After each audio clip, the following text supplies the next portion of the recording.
You ask Tiger to solve. This deals with linear equations with one unknown. The final result is x equals 47 over 27. Let's solve it step by step.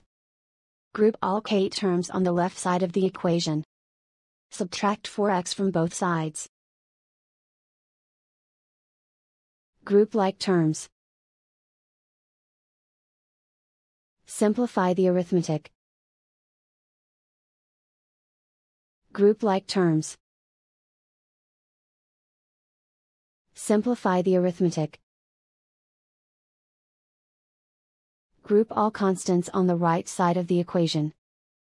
Add 2 to both sides.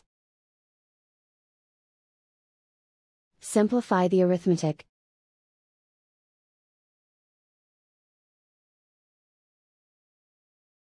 Isolate the k. Divide both sides by 27. Simplify the fraction. And so the final result is x equals 47 over 27.